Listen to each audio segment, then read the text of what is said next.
এই শাবান মাসে প্রিয় নবী সাল্লাল্লাহু আলাইহি সাল্লামের একটা আমল আছে, বলবো আপনাদেরকে ইনশাআল্লাহ, কিন্তু আমলটা করার চেষ্টা করতে হবে। এই প্রমিস, এই ওয়াদা আমার সাথে আগে আসতে হবে। কারা কারা চেষ্টা করবেন বলেন, হাত তোলেন দেখি। আল্লাহ আমাদের সব ভাইকে আমলের তৌফিক দান করুন। আল্লাহ। ভাইরা আমার, আমলটা হলো, আম্মা জান আয়েশা রাদিয়াল্লাহু তাআলা আনহা বলেছেন, মা রাআইতু রাসূলুল্লাহি সাল্লাল্লাহু আলাইহি ওয়াসাল্লাম ইসতাকমালা সিয়ামা শাহরিন কাত্তু ইল্লা রমাদান।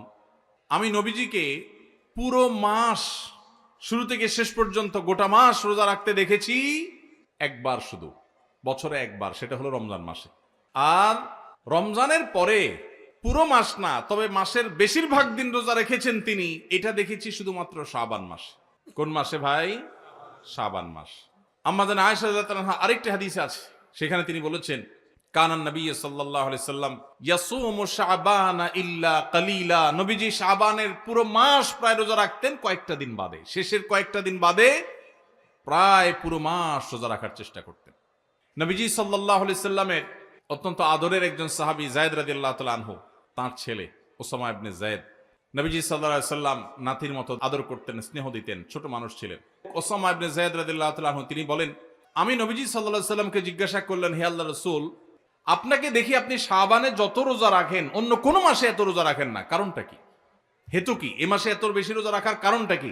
রোজার মাস তো রমজান মাস, কিন্তু শাবানে আপনি বেশি বেশি রোজা কেন রাখেন? নবীজি সাল্লাল্লাহু আলাইহি সাল্লাম তখন ওসামা ইবনে যায়েদ রাদিয়াল্লাহু তাআলাকে বলেছেন দুটি কারণ। কটি কারণ? মনোযোগ দিয়ে শুনতে হবে কিন্তু। এই হাদিসটাই আপনি বাসায় গিয়ে আপনার মায়ের সাথে, আপনার স্ত্রীর সাথে, আপনার বন্ধু বান্ধবের সাথে যেন শেয়ার করতে পারেন, সেভাবে মনোযোগ দিয়ে শুনবেন।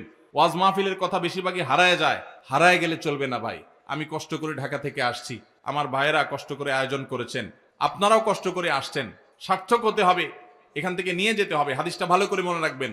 নবীজি সাল্লাল্লাহু আলাইহি সাল্লাম শাবান মাসে বেশি বেশি রোজা রাখতেন দেখে তার আদরের সাহাবী, নাতির মতো স্নেহ করতেন যাকে, ওসামা ইবনে যায়েদ রাদিয়াল্লাহু তাআলা আনহু, তিনি প্রশ্ন করেছেন কাকে? নবীজিকে। কি প্রশ্ন করেছেন?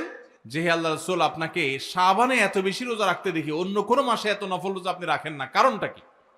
তখন নবীজি কয়টা কারণ বলেছেন? দুইটা কারণ। নাম্বার এক, তিনি বলেছেন, যাকা শাহরুন ইয়াগফুলুন নাসু বাইনা রজব ওয়া রমাদান। শাবান মাসের দুই ধারে, দুই প্রান্তে দুটি মাস আছে, যে দুটি মাস অনেক মহিমান্বিত, মর্যাদাপূর্ণ। শাবানের আগের মাসটার নাম কি ভাই? রজব। এই রজব মাসটা মহিমান্বিত কোন কারণে? মেরাজের কথা বলছেন। রজব মাসটা কেন মর্যাদাপূর্ণ, কেন এর মর্যাদা বেশি? দেখেন, এত বড় মাহফিলের দু চারজন মানুষও জানেন না, দু চারজন মানুষও জবাব দিতে পারেননি, একজন থেকেও আসে নাই অডিয়েন্স থেকে। স্টেজ থেকে এক ভাই বলেছেন, দেখুন, রজব মাসের মর্যাদার কারণ হলো সম্মানিত 4টি মাস আছে। কোরআনে আল্লাহ তাআলা সূরা তাওবায় একাধিকবার এ সম্পর্কে আলোকপাত করেছেন। আল্লাহ বলেছেন, ইন্না ইদ্দাতাশ শুহুরি ইনদাল্লাহি 12 শাহরান ফি কিতাবিল্লাহি ইয়াওমা খালাকাস সামাওয়াতি ওয়াল আরদ মিনহা আরবাআতুন হুরুম। বছরে 12টি মাসের মধ্যে 4টি মাস আছে সম্মানিত, মর্যাদাপূর্ণ। আল্লাহ এগুলোকে সম্মান দিয়েছেন, বিশেষ মর্যাদার মাস। রমজান তো সবচেয়ে শ্রেষ্ঠ মাস আছেই, রমজানের পরে মর্যাদার বিচারে সম্মানিত মাস কয়টা? এই 4টার মধ্যে নবীজি সাল্লাল্লাহু আলাইহি সাল্লাম সহিহ বুখারীতে এই 4 মাসের ব্যাখ্যা বর্ণনা করতে গিয়ে তিনি বলেছেন, সালাসুন মুতাওয়ালিয়াত। এই 4টার মধ্যে 3টা হলো ধারাবাহিক, জিলকদ, জিলহজ, মুহররম, আর চতুর্থ মাসটা হলো ওয়া রজব মুদর আল্লাযী বাইনা জুমাদা শাবান, এই যে রজব মাসটা। তাহলে রজব মাসটা সম্মানিত 4 মাসের একটা, সেজন্য এই মাসটা মূলত মহিমান্বিত। এই মাসে নবীজি সাল্লাল্লাহু আলাইহি সাল্লাম মেরাজ হয়েছে বলে অনেক ইতিহাসবিদগণ বলেছেন, আবার অন্য মাসে হওয়ার কথাও আছে, কিন্তু আসল তাৎপর্যের কারণ হলো রজব মাসটি হলো সম্মানিত 4 মাসের একটা। এটাও আমরা অনেকেই প্রথম শুনলাম জীবনে। যাই হোক, সে বিষয়ে কথা বলা আমার উদ্দেশ্য নয়। তো উদ্দেশ্য হলো যে ওসামা ইবনে যায়েদকে নবীজি বলেছেন যে শাবান মাসটার আগের মাসটা হলো রজব, যেটা সম্মানিত 4 মাসের একটা মর্যাদাপূর্ণ মাস। আবার শাবানের পরের মাসটা কোনটা? রমজান, সেটা হলো বছরের সবচাইতে সেরা মাস।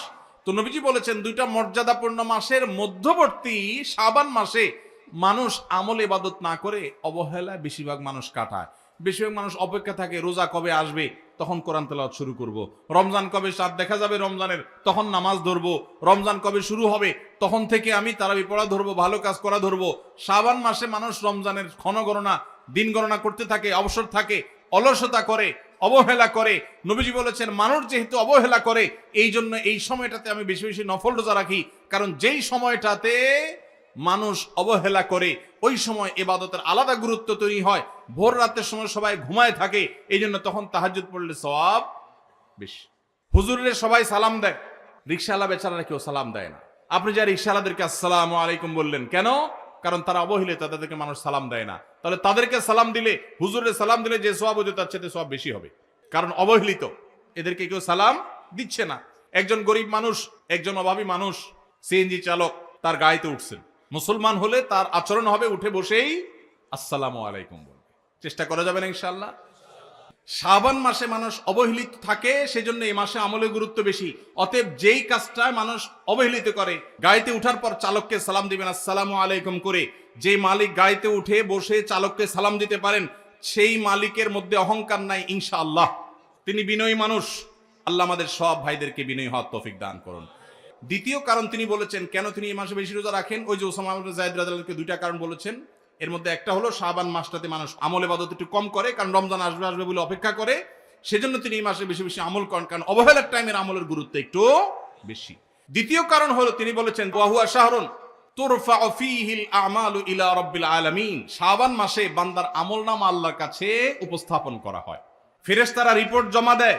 ফাউহিব্বু আন ইউরফা আমালি ওয়া আনা সাইম, নবীজি বলেছেন আমি চাই আমার আমলনামা যখন ফেরেশতাদের কাছে পেশ করা হবে তখন আমি যেন রোজাদার থাকি। কারণ আপনি কোথাও চাকরি করেন, সিরিয়াস ডিউটি করেন, একবারও আপনার বস আসে না, একটু মোবাইলটা মাত্র হাতে নিছেন ফেসবুকটা টিপার জন্য, আর তাকায় দেখেন পিছের দিকে বস এসে দাঁড়াইছে, মেজাজটা কেমন লাগবে বলেন?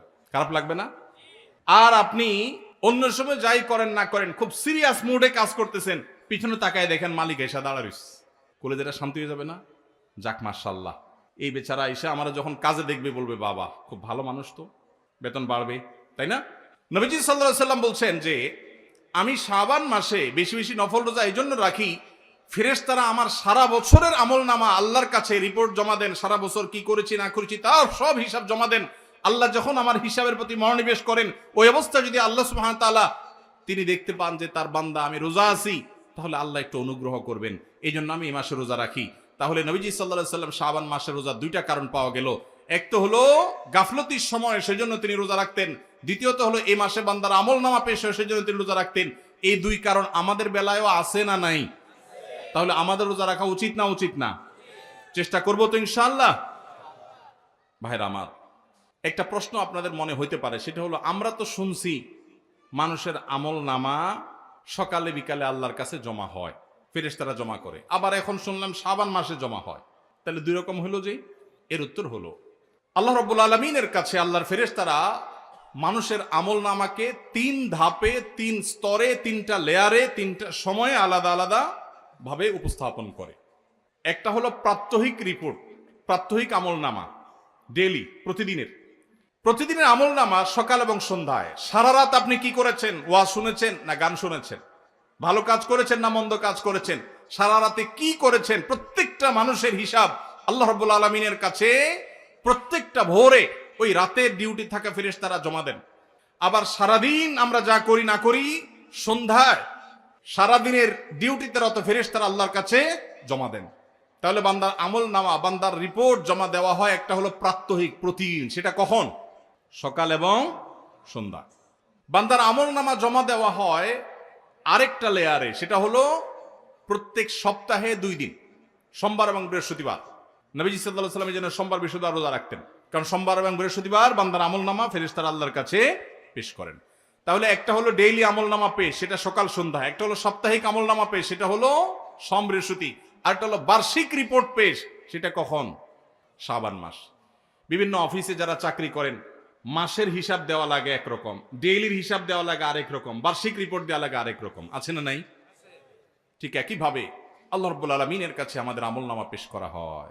ভাইরা আমার, সেজন্য এই রিপোর্ট জমা দেওয়ার সময়গুলোতে বান্দা বিশেষভাবে আমলে মনোযোগী হবে। এই জন্য আল্লাহ তাআলা বলেছেন কোরআনে কারীমে ওয়াসাব্বিহুহু বুকরাতাও ওয়া আসীলা, সকাল সন্ধ্যা আল্লাহর তাসবিহ পেশ করো।